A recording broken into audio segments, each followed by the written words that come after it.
하나님 말씀 보겠습니다. 이사야 10장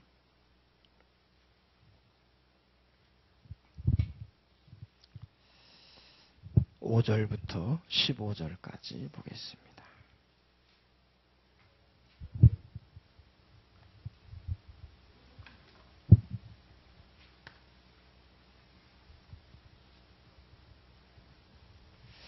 이사야 10장 5절부터 10절까지. 우리 찾으셨으면 같이 합독하시겠습니다. 아수르 사람은 화 있을진저 그는 내 진노의 막대기요 그 손의 몽둥이는 내 분노라. 내가 그를 보내어 경건하지 아니한 나라를 치게 하며 내가 그에게 명하여 나를 노하게 한 백성을 쳐서 탈취하며 노략하게 하며 또 그들을 길거리에 진흙같이 짓밟게 하거니와 그의 뜻은 이같지 아니하며 그의 마음의 생각도 이같지 아니하고 다만 그의 마음에 허다한 나라를 파괴하며 멸절하려 하는도다. 그가 이르기를 내 고관들은 다 왕들이 아니냐. 갈로는 갈그미스와 같지 아니하며 하맛은 아르밧과 같지 아니하며 사마리아는 다메섹과 같지 아니하냐. 내 손이 이미 우상을 섬기는 나라들에 미쳤나니 그들의 조각한 신상들이 예루살렘과 사마리아의 신상들보다 뛰어났느니라. 내가 사마리아와 그의 우상들에게 행함같이 예루살렘과 그의 우상들에게 행하지 못하겠느냐 하는도다.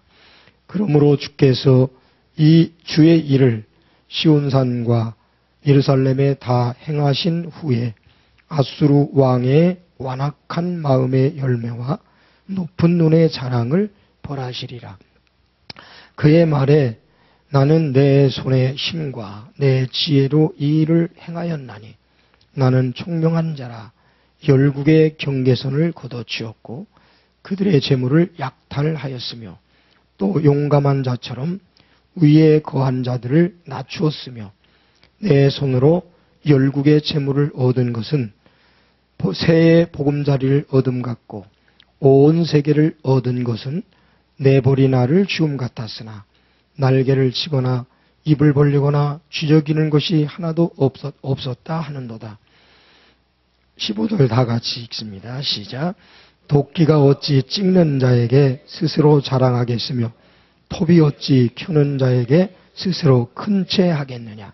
이는 막대기가 자기를 드는 자를 움직이려 하며 몽둥이가 나무 아닌 사람을 들려함과 같음이로다. 아멘. 한번 기도합니다. 하나님 아버지, 이제 우리로 하나님의 말씀을 듣게 하시려고 이 자리에 모이게 하신 것을 감사합니다. 주께서 말씀하심을 받기 원합니다. 하나님의 성령께서 우리 심령 속에 역사하셔서 우리의 심령을 새롭게 해주시고 우리의 삶이 변화를 받아 하나님이 기뻐하시고 선하신 온전하신 뜻이 무엇인지를 잘 분별하며 믿음으로 순종하는 삶을 살아가게 하여 주시옵소서. 이 시간도 하나님의 성령이 나타나심과 능력이 함께해 주시기를 원합니다. 예수님 이름으로 기도드리옵나이다. 아멘.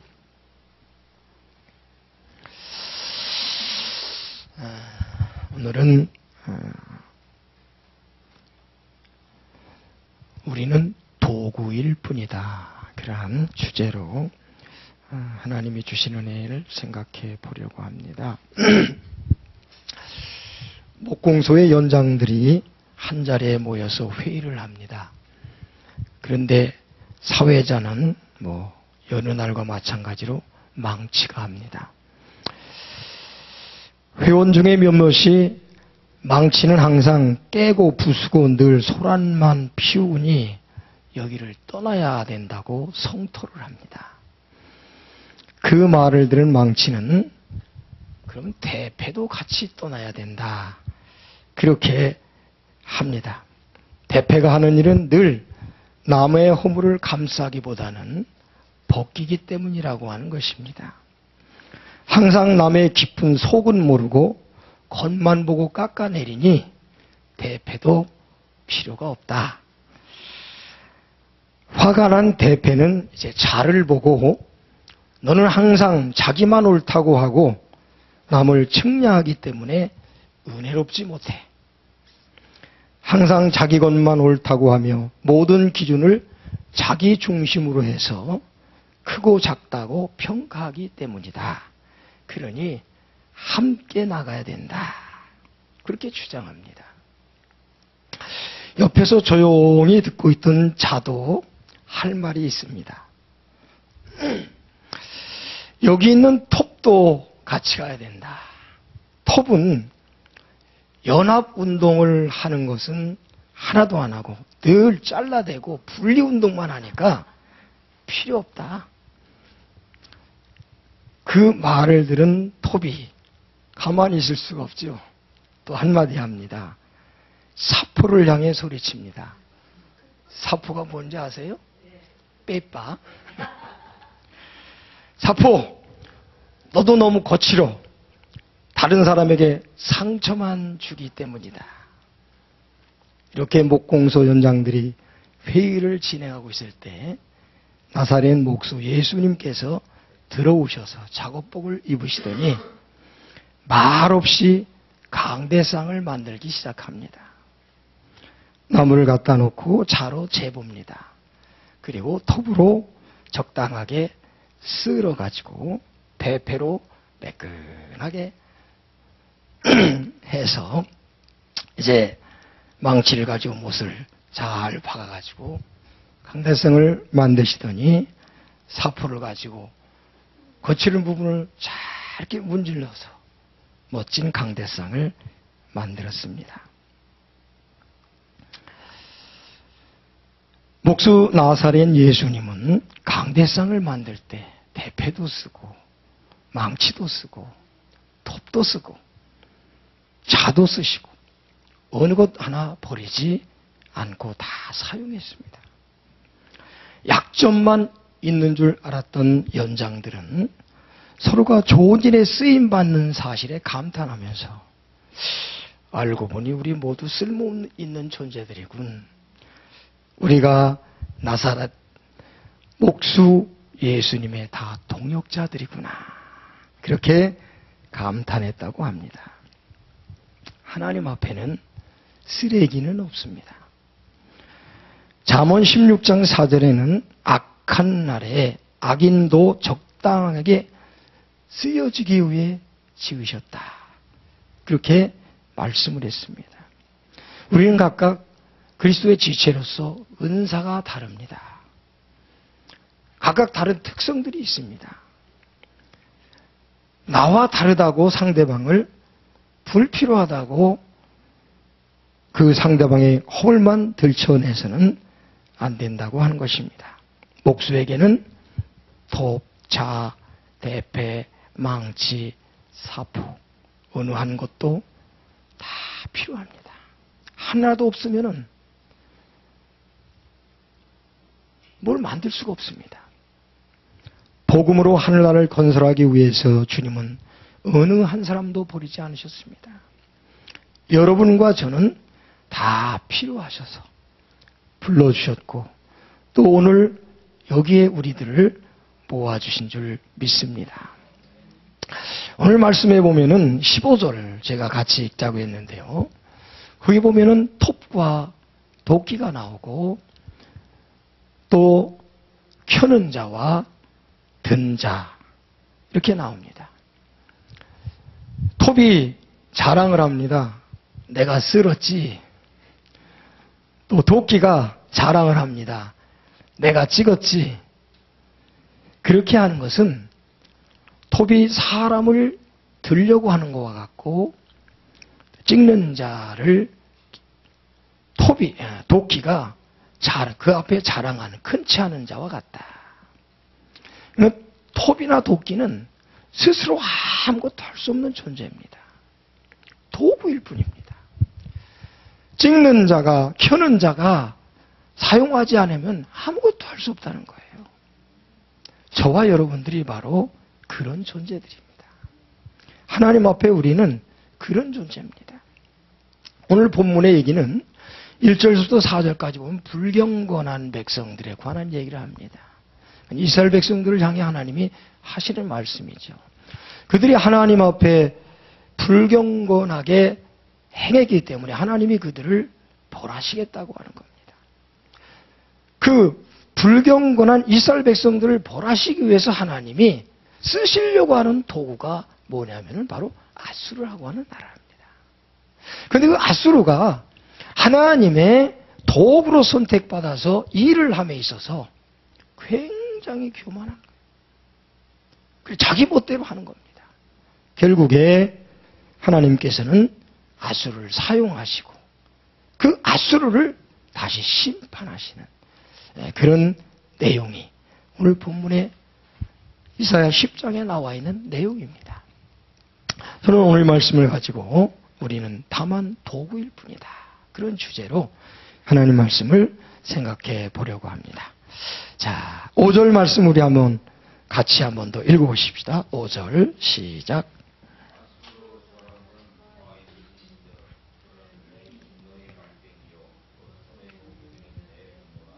아멘. 그게 하나님께서 사용하시는 쓰실 도구로 선택한 아수르를 향해서 와 있을진저 그렇게 얘기한단 말이에요. 하나님이 기껏 쓰시고 왜 그렇게 말씀하실까?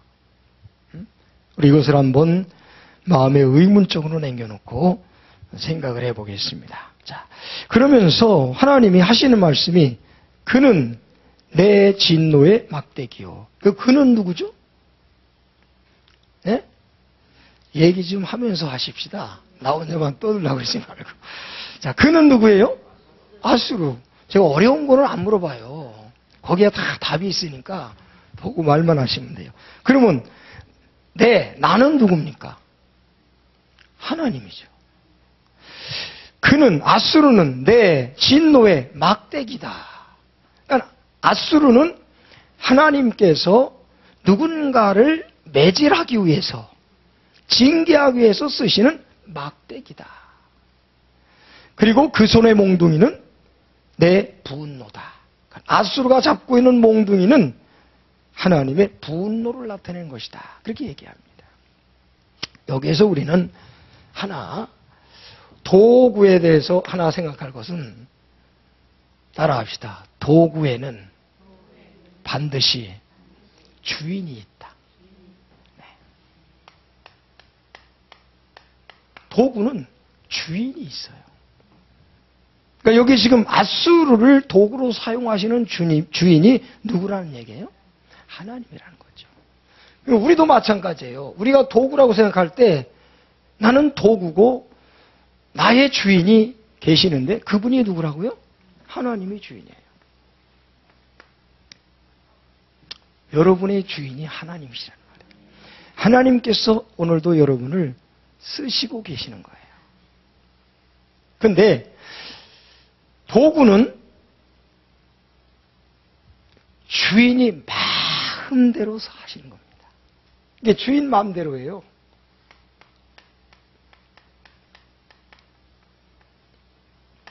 도구 마음대로가 아닙니다.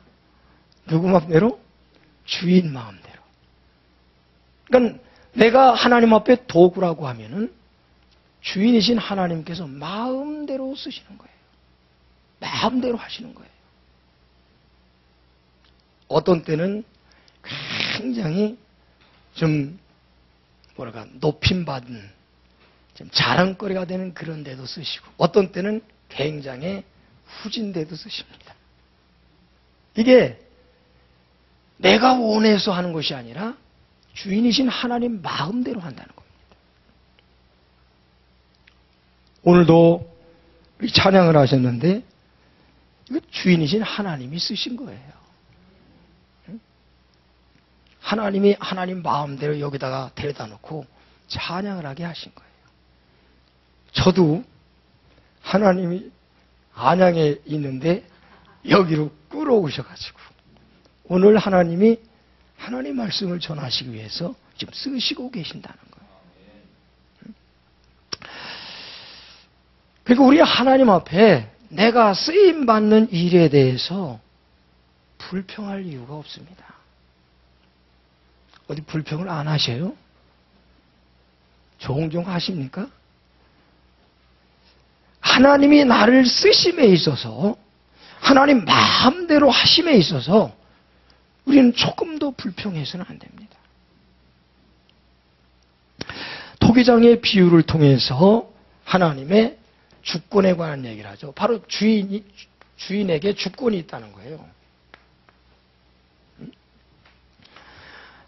예레미야 18장 1절부터 6절까지 보면은 여호와께로부터 예레미야에게 임한 말씀이 이르시되 너는 토기장이의 집으로 내려가라. 내가 거기서 내 말을 내게 들려주리라 하시기로 내가 토기장이의 집으로 내려가서 본즉 그가 농로로 일을 하는데 진흙으로 만든 그릇이 토기장이 손에서 터짐에 그가 그것으로 자기 좋은 대로 다른 그릇을 만들더라. 그때 여호와의 말씀이 내게 임하니라. 이르시되 여호와의 말씀이니라. 이스라엘 족속아, 이 토기장이가 하는 것 같이 내가 능히 너희에게 행하지 못하겠느냐. 이스라엘 족속아, 진흙이 토기장이 손에 있음 같이 너희가 내 손에 있느니라. 우리 하나님 손에 있다는 거예요. 그러니까는 진흙을 가지고 토기장이가 마음대로 그릇을 만든다는 거죠. 저는 어렸을 때 우리 동네에 이웃 동네가 점촌이라고 하는 동네예요. 점촌. 거기가 바로 이 질그릇을 만드는 그 공장이 있는 그런 동네입니다. 그래서 종종 거기 가서 그것을 구경을 많이 해봤어요. 그러니까 진흙을 이렇게 물에다가 담궈놔가지고 오랫동안 그것을 자꾸 이렇게 걸러내고 해서 철 진흙을 가지고 이제 그 농로, 굴림틀이라고 그러죠. 거기에다가 이제 올려놓고서 그릇을 만듭니다. 그리고 굽고 그러죠. 근데 만들다가 보면은 실수를 해서 잘못되고 터질 때가 있어요. 그러면은 그걸 가지고 다시 또 토기장이가 마음대로 만드신다. 여기서 저는 이런 생각을 해봅니다. 우리가 하나님 앞에 그릇으로 쓰임을 받는데 깨트려졌다 그런 얘기죠.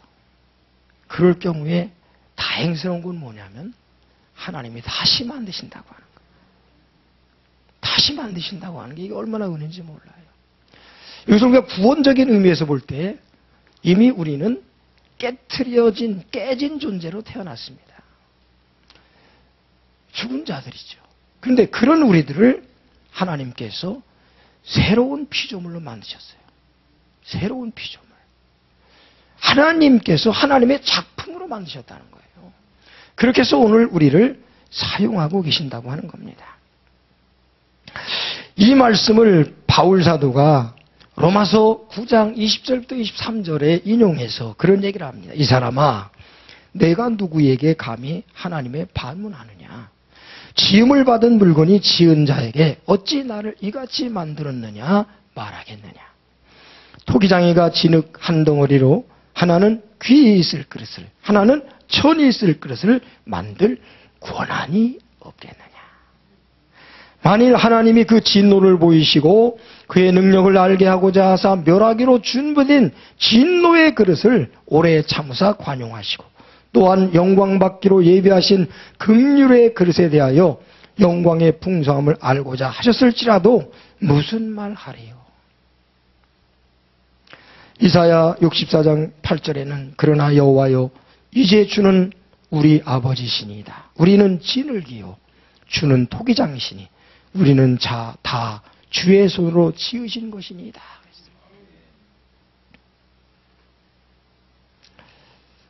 하나님 앞에 따지지 말라는 겁니다. 왜 나를 이렇게 만들어서 요 모양 요 꼴 되게 하셔서 따질 필요 없어요. 이사야 45장 9절부터 11절에도 질그릇 조각 중 한 조각 같은 자가 자기를 지으신 자와 더불어 다툴진대 화 있을진저. 진흙이 토기장이에게 너는 무엇을 만드느냐? 또는 네가 만든 것이 그의 손이 없다 말할 수 있겠느냐? 아버지에게 무엇을 낳았소?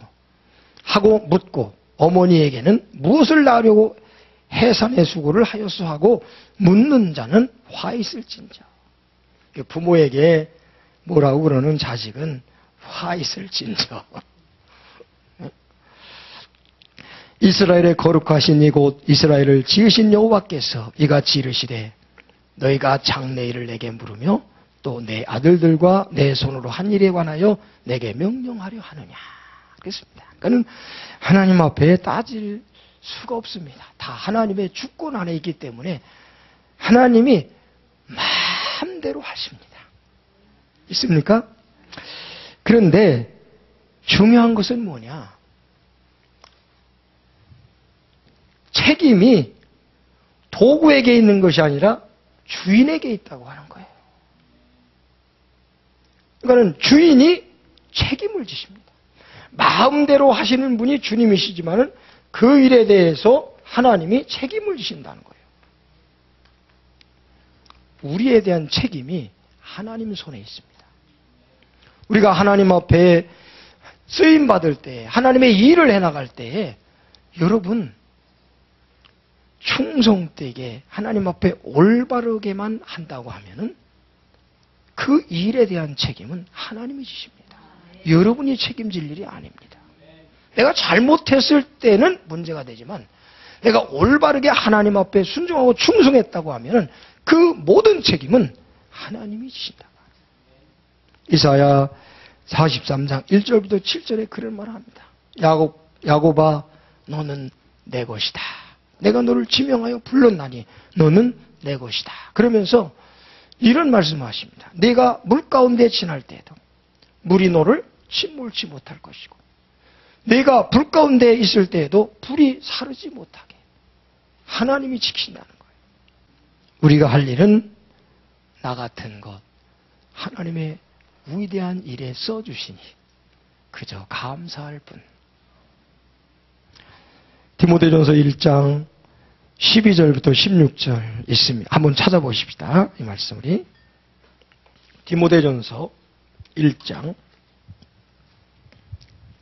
12절부터 16절까지. 자, 읽어보세요. 크게 시작.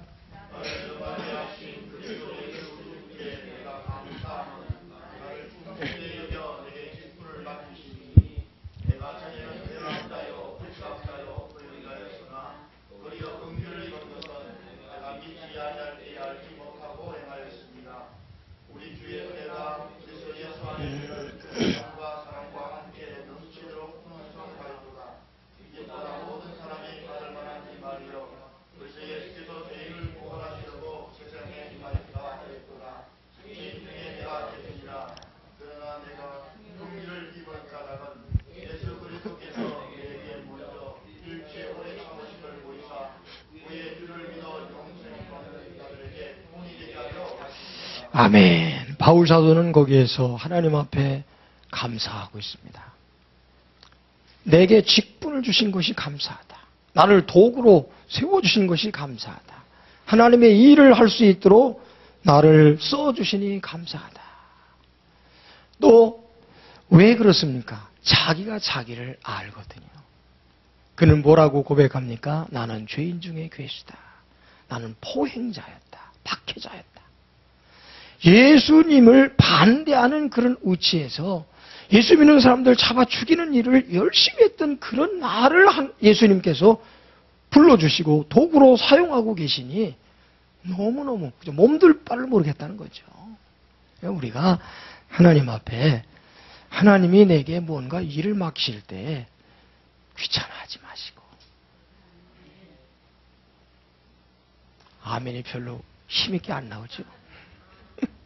귀찮아하지 마시고 그저 감사합니다. 내가 할 수 없는 그러한 느낌이 든다 할지라도 하나님이 나를 능하게 하신다 그랬잖아요.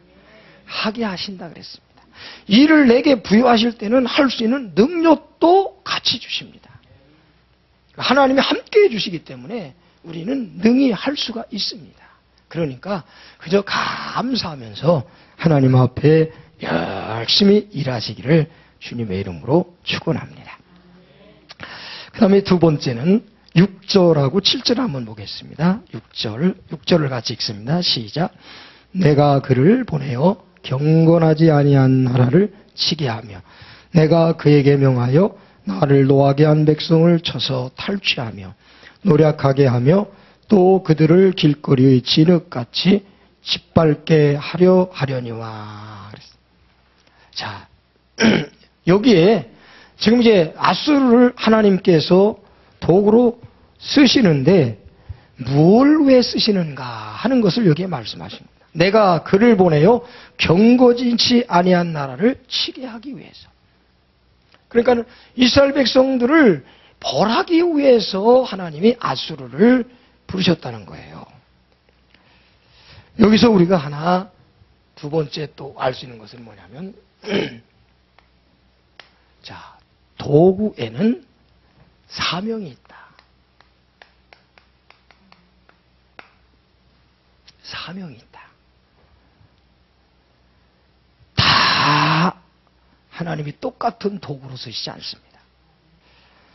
이렇게 하나님께서는 도구를 하나님이 만드실 때에, 주인 대신 하나님이 도구를 만드실 때에 반드시 거기에 필요한 목적을 따라서 만드는 거예요. 그래서 도구에는 반드시 사명이 있습니다. 그 사명이 뭡니까? 사명이 뭐예요? 그렇죠. 경건하지 않은 나라를, 그거는 아수르에게만 향한 지금 사명이에요. 그러면 이 사명을 여러분 우리가 뭐라고 생각합니까? 사명이 뭐라고 생각해요? 우리의 사명. 경건하지 아니한 나라를 치는 것, 이게 뭡니까 결국은? 하나님의 뜻이죠. 사명은 뭐냐? 나를 향한 하나님의 뜻을 이루는 것. 이게 사명이에요. 각각 하나님께서는 하나님이 부르셨을 때에 부르신 목적이 있습니다. 거기에 하나님의 뜻이 있다는 거예요. 그건 사명이 있다는 겁니다. 그걸 우리가 잘 알아야 되죠. 자, 하나님의 뜻은 지금 이런데, 그런데 7절을 한번 읽어보세요. 7절. 7절 시작. 그의 뜻은 이같지 아니하며 그의 마음의 생각도 이같지 아니하고 다만 그의 마음에 허다한 나라를 파괴하며 멸절하려 하는도다. 아멘. 자, 하나님의 뜻은 이런데 지금 아수르, 여기 그 7절에 그건 아수르를 얘기하는 거죠. 아수르의 뜻은 그거 같지 않다는 겁니다. 그러니까 지금 아수르의 뜻은 뭐냐면 그 마음에 허다한 나라를 파괴하며 멸절. 그러니까 그냥 그 주위에 있는 나라를 다 정복해서 멸절하고 자기 것으로 하려고 하는 것이 아수르의 뜻이라는 얘기죠. 하나님의 뜻은 적당하게 견책해서 하나님의 뜻을 깨닫고 하나님 앞에 잘못을 회개하고 돌아오게 하려고 하는 것이 하나님의 뜻이란 말이죠. 그런데 지금 아수르는 하나님의 뜻을 따라서 선택을 받아서 하나님의 일을 함에 있어서 제대로 올바로 하지 않고 있다는 겁니다. 자, 사명은 하나님의 뜻을 이루어드리는 것이 사명입니다. 그러니까 우리가 이 하나님의 뜻을 받아서 이루어드리는데 여기에 하나님의 뜻을 이루는데 어떻게 해야 되느냐? 하나님의 뜻대로만 해야지 돼요. 여기에 내 뜻과 내 생각이 들어가면 안 된다는 거죠. 하나님의 뜻을 받아서 하나님의 뜻을 이루는 사명을 감당해 나갈 때 우리는 내 생각, 내 뜻을 거기에, 내 욕심을 거기에 붙여서 해서는 안 된다고 하는 거예요. 그렇게 할 경우에 이제 아수르가 당한 그 꼴을 당하게 되는 거예요. 예를 들면 사울왕 같은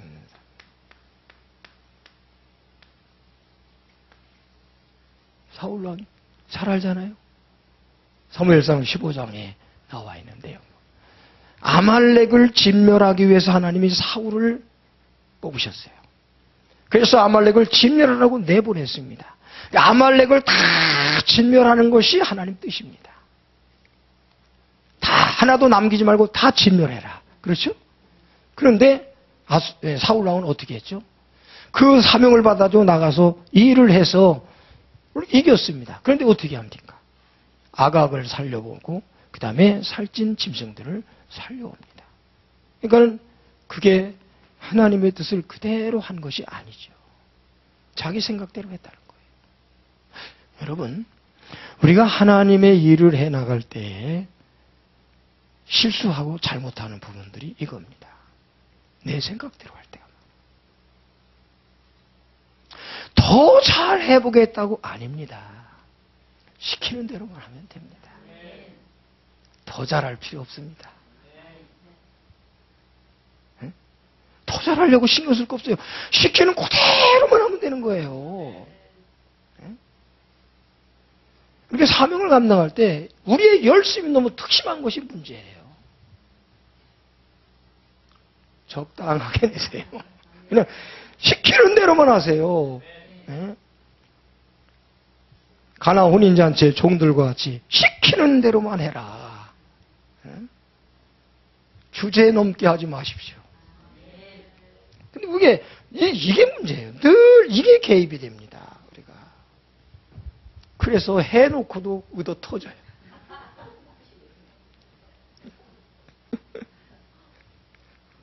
경험해 보셨습니까? 그리고 의도 터지고 나서는 기분 나쁘다 그런단 말이야. 자기가 잘못해서 그래놓고 기분 나쁘다 그런다고. 조심해야 돼요. 그러니까 우리가 사명을 감당할 때 중요한 것이 뭐냐면 이 하나님의 뜻을 올바로 알아야 된다는 거죠. 하나님의 뜻을 올바로 알아야 돼요. 예수님 보세요.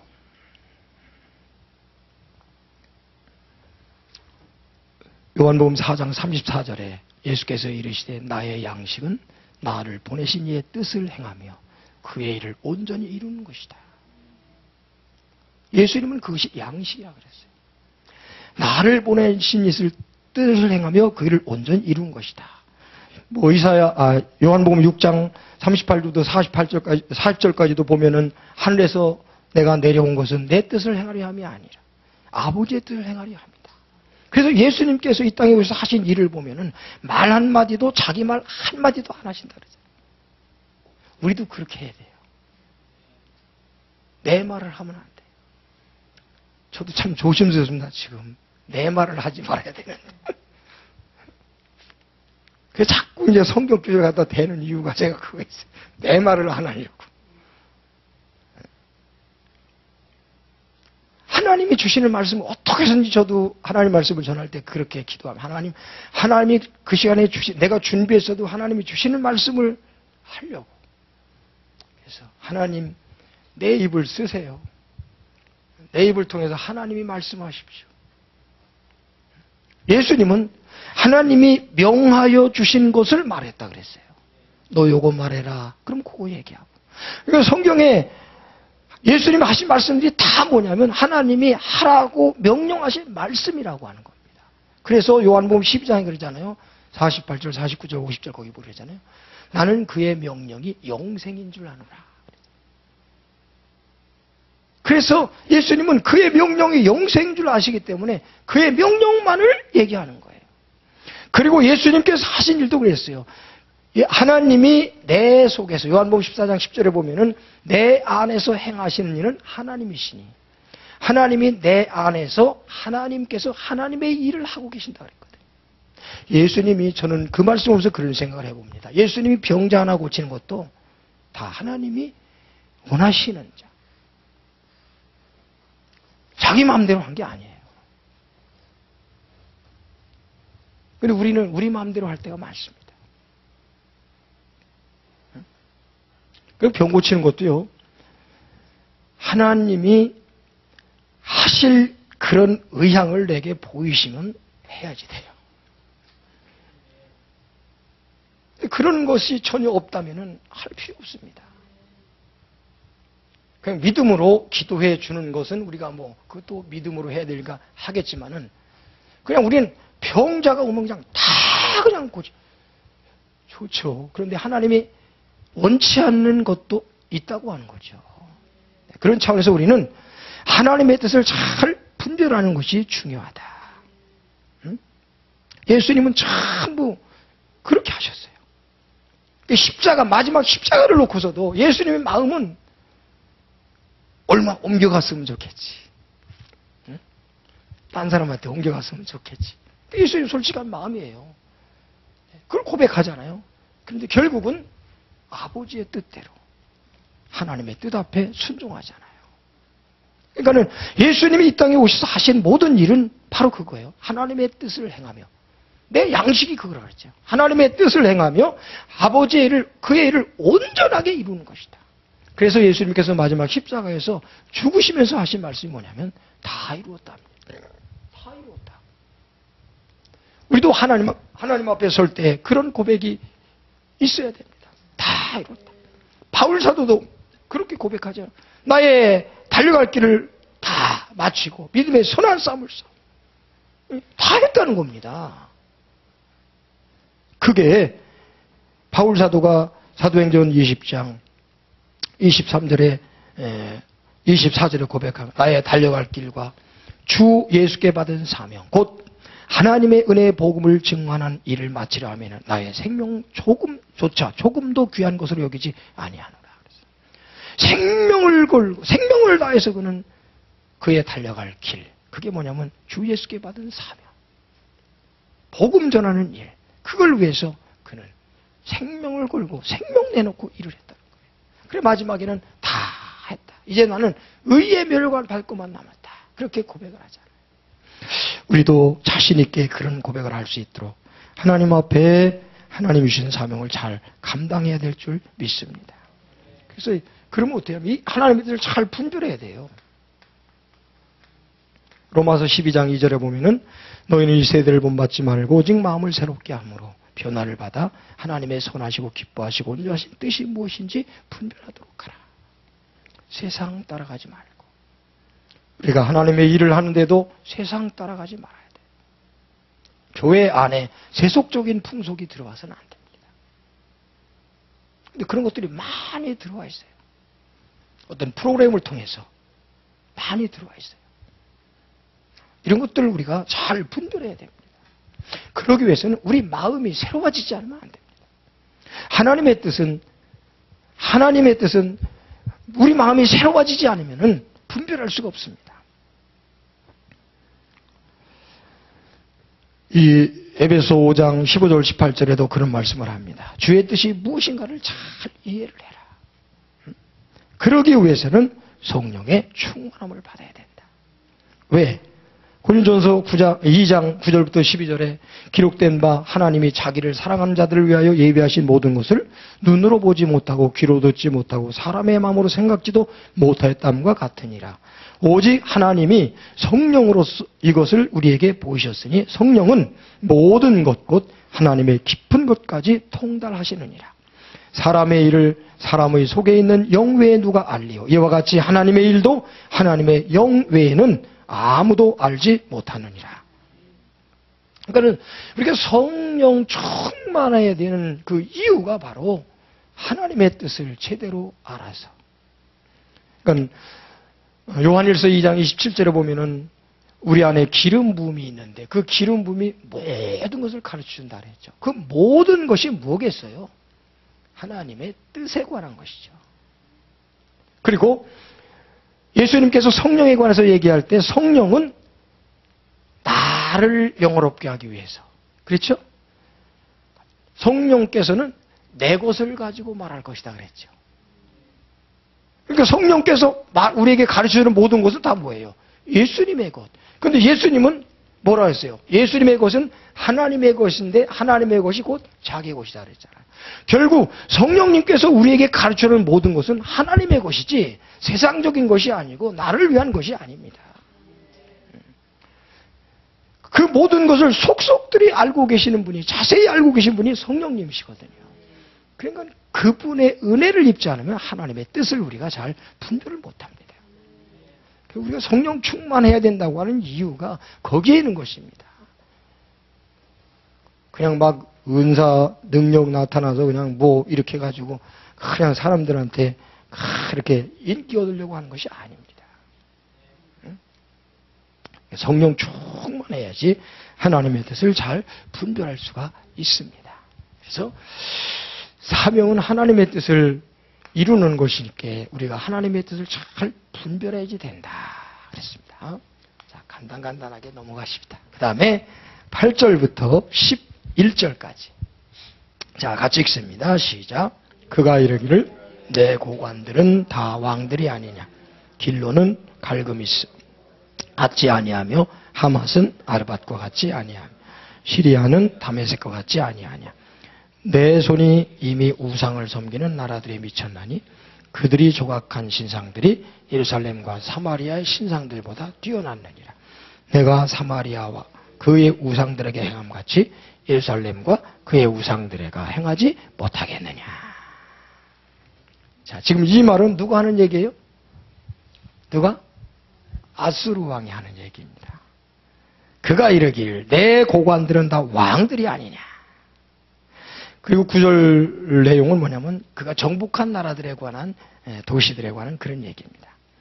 내 손이 이미 우상을 섬기는 나라들에 미쳤나니 그들이 조각한 신상들 예루살렘 사마리아 신들보다 뛰어났다. 그런데도 정복됐다 나한테.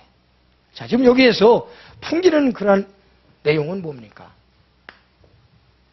교만이죠. 도구가 주의해야 될 것이 뭐냐면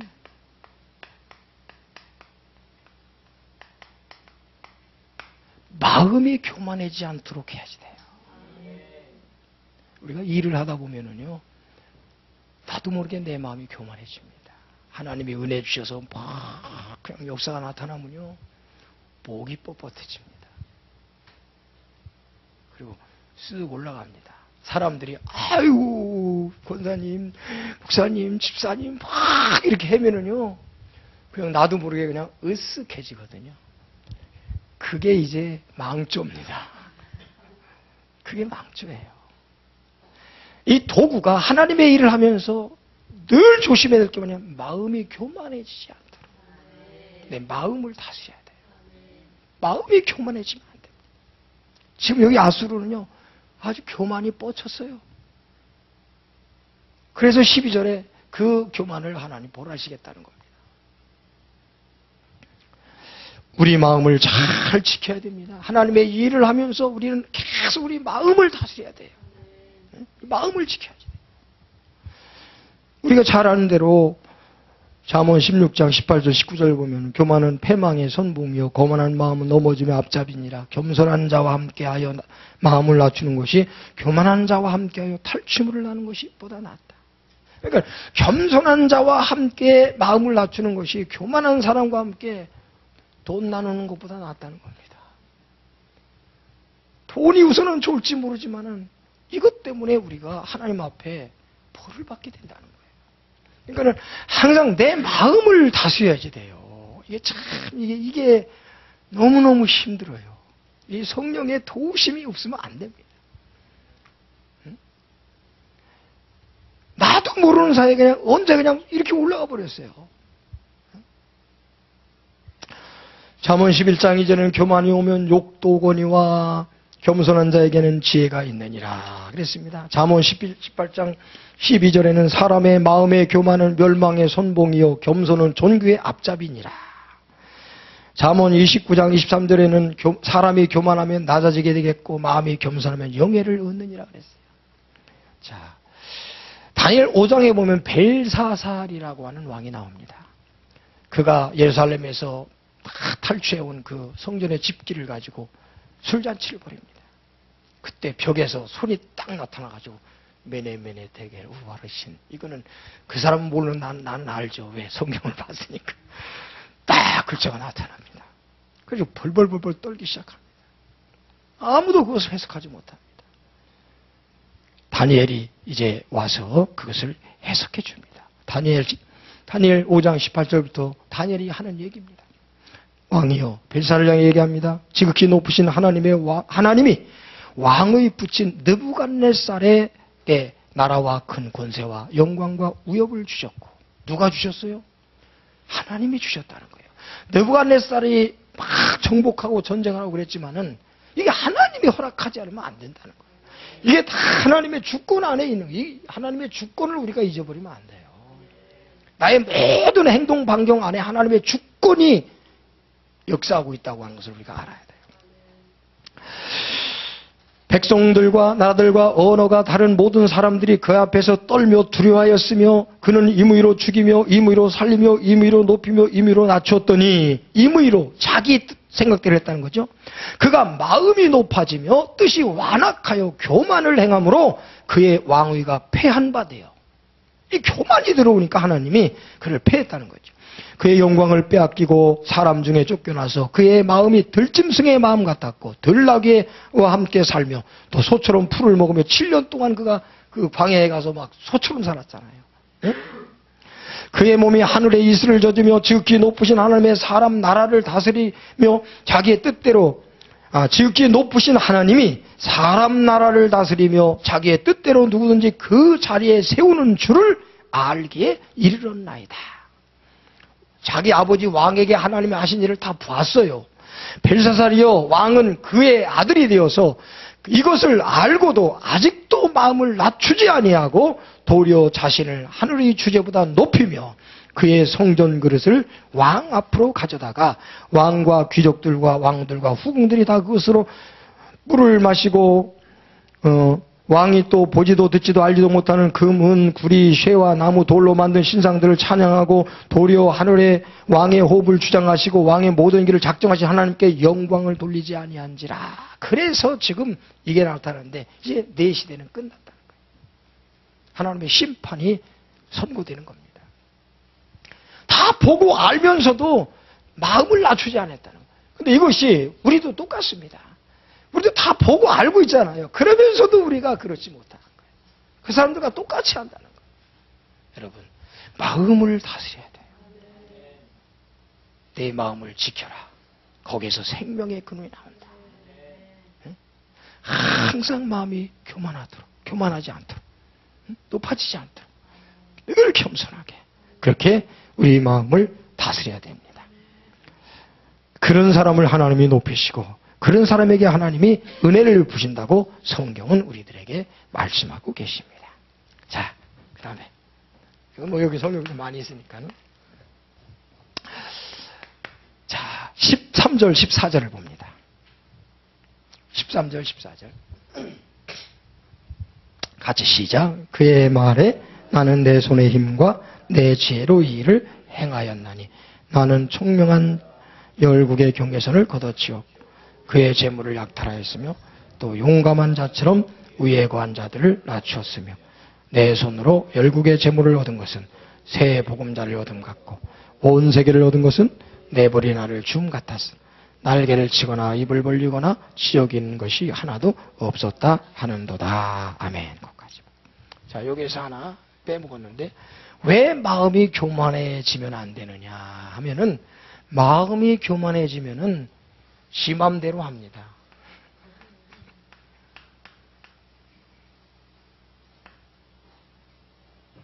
그래서 그래요. 마음이 교만해지면은 하나님의 뜻이, 여기 아까 그랬죠, 벨사에 하나님 위에 자기를 높인다 그랬잖아요. 그래서 지 맘대로 해요, 지 맘대로. 그래서 마음이 교만해지면 안 돼요. 자, 여기 이제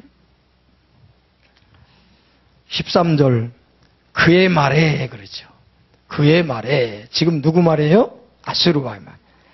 나는 누구? 내 손의 힘과 내 지혜로 이 일을 행하였나니 나는 총명한 자라. 그리고 14절에는 내 손으로 열국의 재물을 얻은 것이 새 보금자를 얻음 같고 알을 줌과 이게 무슨 얘기예요? 거저먹기로 했다는 거죠. 그만큼 자기가 굉장한 능력의 소유자라는 겁니다. 알을 주는 것 같이 했다는 거예요, 그거는. 자, 여기서 우리가 하나 도구가 알아야 될 것이 뭐냐.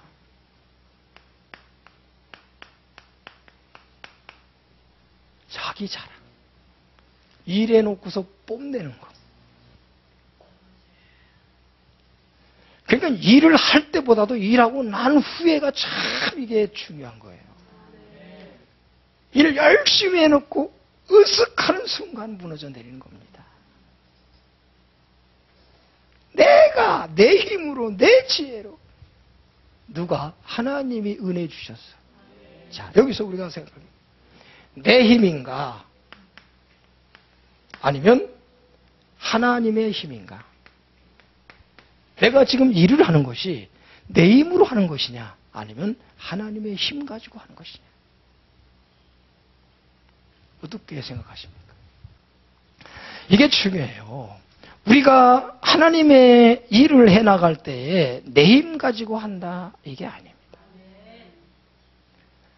하나님의 힘 가지고 생각합니다. 하나님의 힘으로 하는 것을 알 때 뭐가 냐면 이게 은혜인 줄 아는 거예요. 이때 겸손해질 수 있고 이때 감사가 터져나오는 겁니다. 내 힘이 아니었다. 그럼 이 도구가 이것 때문에 망합니다. 대체적으로 그래요. 이것 때문에 망해요. 목사님들도 보면, 저도 그렇고 목사님들 보면 교회가 참 부흥되고 그냥 막 이렇게 하면은 그때 이제 조심해야 돼요. 그때 다 그러죠. 아유, 하나님의 은혜, 예, 다 그러죠. 하나님의 은혜. 그런데 마음은 안 그런 거예요. 하나님은 그런데 그걸 주시하고 계시는 거예요. 그 마음이 낮아지기를 하나님이 기다리십니다. 낮아지기를 원하는데 안 낮아지면 하나님이 낮추십니다. 근데 이때는 이제 와장창, 충창, 추다장창이 일어나는 거예요. 예? 자기가 얼른 깨닫고 내가 지금 교만해지고 있구나. 내 마음이 교만하구나. 이런 걸 알고서 빨리 낮아져야 되는데 그러지 않으면 이제 하나님이 손대기 시작하면 와장창, 충창, 추다장창 소리가 나는 거예요. 예? 그때는 정말 고롭습니다. 그리고 그것을 회복하기 위해서는 눈물을 쏟아야 돼요. 옛날 찬송가 338장을 수도 없이 불러야 됩니다.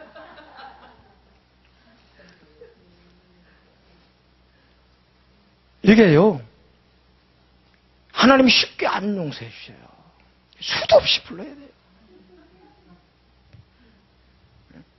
왜냐하면 하나님 우리 심보를 아시기 때문에 금방 놔주면은 또 거짓할 걸 알기 때문에 그렇게 힘들게 했는데도 또 그 짓을 하는 거를. 그러니까 하나님께서 쉽게 안 놔두셔요. 여러분, 우리가 돈을 버는 것도 내 힘이 아니라고 그러잖아요. 신명기 8장에 그런 말씀 하시잖아요. 17절부터 18절까지. 그러나 내 마음에 이르기를 내 능력과 내 손의 힘으로 내가 이 재물을 얻었다 말할 것이라. 내 하나님 여호와를 기억하라. 그가 내게 재물 얻을 능력을 주셨습니다. 이같이 하심은 내 조상들에게 맹세하신 언약을 이루게 합니다. 그러니까는 내게 재물 얻을, 이스라엘 백성들에게 재물 얻을 능력을 준 것도 그 이스라엘 백성들이 뭐 잘나서가 아니라 아브라함과의 약속 때문에 그런 거예요. 하나님이 아브라함과 약속하신 것 때문에 그런 거지 그들이 뭐 특별해서 그런 거 아니라는 얘기죠. 그러니까 우리가 하나님 앞에는 자랑할 거 아무것도 없어요. 내가 하나님 앞에 얼마나 큰 일을 했어도 자랑할 거 아무것도 없습니다. 제가 많이 고백을 했고 말을 했습니다. 우리 고린도전서 15장 9절부터 10절 또 한번 보십시다. 자꾸 이런 말씀을 다 마음에 새기고 자꾸 읽음으로 우리 마음을 새롭게 해야지 돼요. 자, 9절부터 15장 9절부터 10절 같이 시작. 나는 사도 중에 가장 작은 자라. 나는 하나님의 교회를 박해하였으므로 사도라 칭함받기를 그러나 내가 나된 것은 하나님의 은혜로 되는 것이 내게 주신 그의 은혜가 헛되지 아니하여 내가 모든 사도보다 더 많이 수고하였으나 내가 한 것이 아니요 오직 나와 함께 하신 하나님의 은혜로다. 이게 우리 마음에 확 박혀 있어요. 그리고 매일매일 우리는 이 고백을 해야 됩니다. 내가 한 것이 아니다. 하나님의 은혜다. 나와 함께 하신 하나님의 은혜다. 나는 만삭되지 못해서 난 사람과 같다. 그런 나를 하나님께서 이렇게 만드신 것도, 일하게 하신 것도, 그것도 하나님의 은혜고, 그리고 내가 하나님의 일을 이렇게 잘 할 수 있었던 것도, 그것도 하나님의 은혜다. 모든 것이 하나님의 은혜다. 하나님의 은혜가 아니면 안 된다. 늘 우리는 하나님의 은혜임을 고백하고, 모든 영광은 어떻게 해야 돼요? 내게 돌려야 되는 게 아니라 이거 모든 영광은 하나님께 돌려야 돼요. 응? 하나님께. 하나님을 자랑해야 돼요. 그래서 예레미야 9장 23절부터 24절에 이런 말씀을 합니다. 여호와께서 이같이 말씀하시되 지혜로운 자는 그의 지혜를 자랑하지 말라. 용사는 그의 용맹을 자랑하지 말라. 부자는 그의 부함을 자랑하지 말라. 기분 나쁜 말씀만 하시죠? 응? 우리는 이거 자랑하고 싶은데 그저 눈만 뜨면 이거 자랑하고 싶어서 그냥 할 일도 없이 이거 찾아가가지고 그냥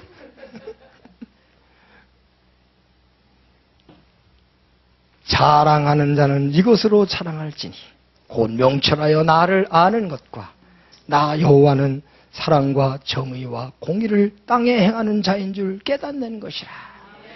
나는 이 일을 기뻐하노라. 여호와의 말씀이니라. 하나님은 이걸 좋아하신대요.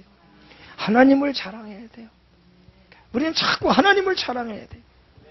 나를 통해서 일하시는 하나님을 자랑해야 돼요. 이 일도 하나님이 하셨다 하고 하나님을 자꾸 자랑해야 돼요. 내가 거기서 자꾸 나와서는 안 돼요. 그래, 간증할 때 조심해야 돼요. 간증할 때 조심해야 돼요. 하나님만 자랑하시기를 주의 이름으로 축원합니다. 왜 그렇습니까? 내 주제를 알면 돼요.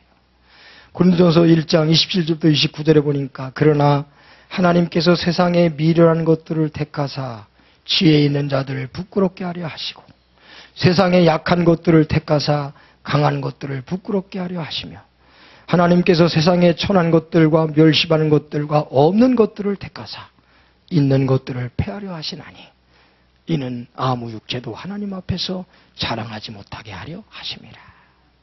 나는 어떤 존재예요?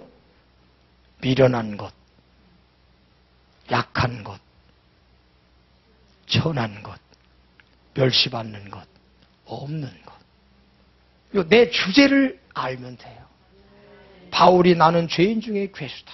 나는 복행자요. 나는 비방자요. 자기를 안 것 같이 우리도 나 주제를 알면은 겸손할 수가 교만할 수가 없습니다. 내 주제를 알아야 돼요. 네? 나는 어떤 자예요? 미련한 자. 나는 어떤 자입니까? 약하고 천하고 멸시받고 없는 자다. 나는 가난한 자다. 늘 그렇게 생각을 해야 됩니다. 사도행전 12장 21절부터 23절에 보면은 헤롯이 어느 날 왕복을 입고 단상에 앉아서 백성들에게 연설을 합니다. 그 연설이 너무너무 우리말로 생각하면 은혜로웠어요. 그래가지고 백성들이 야 이것은 신의 소리다 하고 막 찬양을 합니다. 그때 헤롯이 그 영광을 자기가 받아버립니다. 하나님이 헤롯을 벌레를 먹게 무슨 벌레가 먹었는지는 모르겠어요. 하여튼 벌레를 먹게 하셔가지고 죽었다 그랬습니다. 여러분 하나님께 돌려야 될 영광을 가로채지 마십시오. 응? 하나님의 일을 하면서 하나님께 돌아갈 영광을 가로채지 마십시오. 자꾸 하나님께 영광. 다니엘 4장에 보면 아까 얘기한 느부갓네살 왕에 관한 얘기가 나옵니다. 30절부터 32절 보면 나 왕이 말하여 이르되 이 큰 바벨론은 내 능력과 권세로 건설하여 나의 도성으로 삼고 이것으로 내 위엄과 영광을 나타낸 것이 아니냐 하였더니 이 말이 아직도 나 왕의 입에 있을 때 하늘로서 소리가 내려 이르되 느부갓네살 왕아 내가 네게 말하노니 나라의 왕위가 네게서 떠났느니라. 네가 사람에게서 쫓겨나서 들짐승과 함께 살면서 소처럼 풀을 먹을 것이요 이와 같이 7대를 지나서 지극히 높으신 이가 사람의 나라를 다스리시며 자기의 뜻대로 그것을 누구에든지 주시는 줄을 알기까지 이르리라 하더라. 우쭐하는 순간 하나님의 심판이 따라옵니다. 마지막 하나 12절을 보십시오. 12절 시작. 그러므로 주께서 그의 일을 시온산과 예루살렘에 다 행하신 후에 아수르 왕의 완악한 마음의 열매와 높은 눈의 자랑을 벌하시리라. 하나님이 그렇다고 하다가 일을 중단하는 건 아닙니다. 일은 끝까지 시킵니다. 일은 끝까지 시켜요. 그런데 하고 난 다음에 뭐가 있냐면 심판이 있어요. 내가 한 일에 대해서 하나님이 상벌을 내리신다는 거예요.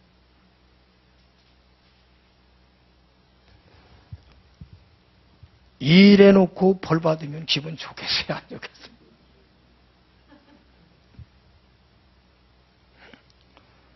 일해놓고 벌 받으면 얼마나 기분 나쁘겠어요? 죽도록 일해놓고서도 매를 맞으면은 얼마나 기분 나쁘겠어요? 얼마나 억울하겠어요? 그게 미련한 거예요. 그런 사람 되지 마십시오. 그러면 마음을 잘 다스려야 돼요. 교만하지 않아요. 행여나 마음에 교만이 들어오지 않도록 내 마음을 잘 닫아야 돼요. 전도서 11장 9절에 이런 말씀을 합니다. 청년이여 내 어린 때를 즐거워하며 내 청년의 날들을 마음에 기뻐하여 마음에 원하는 길들과 내 눈에 보이는 대로 행하라. 그러나 하나님이 이 모든 일로 말미암아 너를 심판하실 줄 알라. 내가 원하는 대로 내 마음대로 내가 좋은 대로 다 해라. 그러나 거기에는 내가 책임을 져야 된다. 내가 내 마음대로 한 것에 대해서는 내가 책임을 져야 된다. 내 마음대로 내가 했다고 하면은 책임 없어요. 우리가 하나님의 일을 하나님 마음대로 했다고 하면 책임이 없어요. 그러나 내 마음대로 했을 때는 거기에 따른 책임을 져야 돼요. 그건 내가 져야 됩니다. 그래서 거기에 대한 하나님의 심판이 있어요. 그 마음에 교만한 것, 그것을 하나님이 벌하신다 그럽니다. 16절 이하는 그 내용을 얘기하는 거예요. 벌한 내용. 전도서 12장 14절에 하나님은 모든 행위와 모든 은밀한 일을 선악간에 심판하시리라 그랬어요. 고린도서 3장 8절에는 심는 이와 물 주는 이는 한 가지나 각각 자기가 일한 대로 상을 받으리라. 마태복음 7장 21절부터 23절 제가 많이 얘기했습니다. 주여 주여 우리가 주의 이름으로 선지한 못했고 주의 이름으로 귀신도 쫓아냈고 주의 이름으로 권능을 행했습니다. 굉장한 일을 했다고 하는 겁니다. 그런데 예수님은 말합니다. 난 모른다. 난 모른다. 그러면서 한마디 하신 말씀이 너희는 그것을 불법으로 했다는 거죠. 불법으로 했다는 거예요. 그러니까 하나님께서 원하신 대로 하지 않았다는 겁니다.